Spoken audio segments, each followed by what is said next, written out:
2025년 9월 17일 오늘의 사주를 한번 보도록 하겠습니다. 사주 구조는 을사년 을유월 기축일이다 그죠.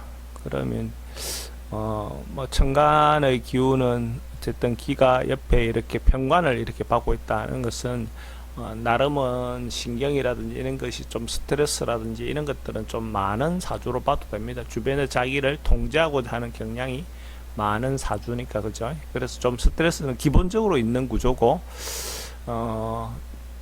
기가 가지고 있는 에너지를 보면 사에서는 힘을 받고 유에서는 그래도 어느 정도 유지는 하되 자기가 집에서는 좀 스트레스 많이 받아 하는 거죠. 이런 경우가 기축을 이렇게 깔고 있는 경우가 집에서 좀 우울증 같은 경우가 있을 수 있습니다. 밖에 그래서 있는 사람은 집에 있는 것보다는 밖으로 나가서 활동하라고 주로 많이 권하죠.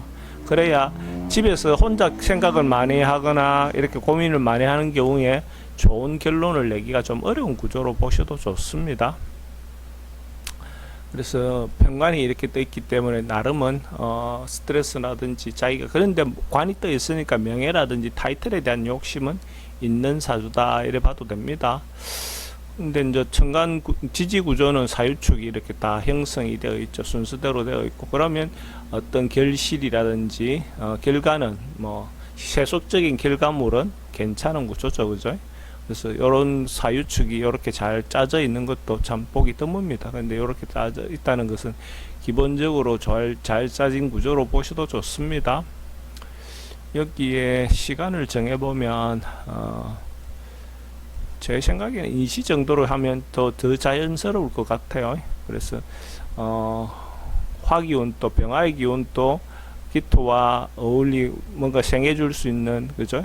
그 기운도 되고 인과 축과의 기운도 축인의 기운도 대체적으로 소통이 잘 될 수 있는 어떤 흐름으로 보셔도 좋습니다. 그래서 이때 같은 경우는 아침부터 좀 부지런히 6월 같으면 그죠 별로 근본적으로는 뭔가 활동이라든지 이런 것들은 좀 위축되어 있고 적극적으로 하지 않지만 인시에 났다는 것 자체는 세속적인 부분을 위해서 자기가 하고 싶어 하는 것도 새로운 도전을 위해서 열심히 살아가는 그런 구조로 보셔도 좋습니다.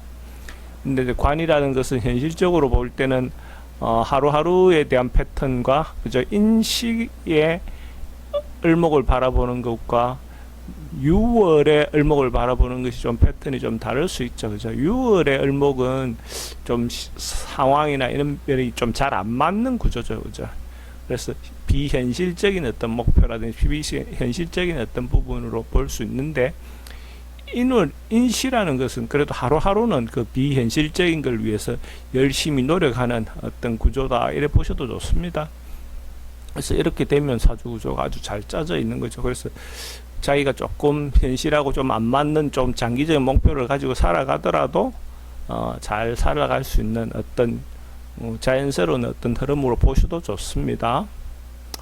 대운의 흐름도 이것도 마찬가지로 보면 화운, 목운으로 흐르는 남자 대운이 그래도 좋은 구조로 보셔도 좋습니다. 어쨌든 이 사주의 흐름이 오행의 흐름이 잘 흘러갈 때 대체로 좋잖아요. 그래서 대운의 흐름도 남자 대운의 흐름처럼 화목으로 흐를 때가 대체로 좋다 이래 보셔도 좋습니다. 그러니까 이 사주 구조는 요 정도 짜놓으면 기본적으로 살아가는데 아무런 문제가 없어 보입니다.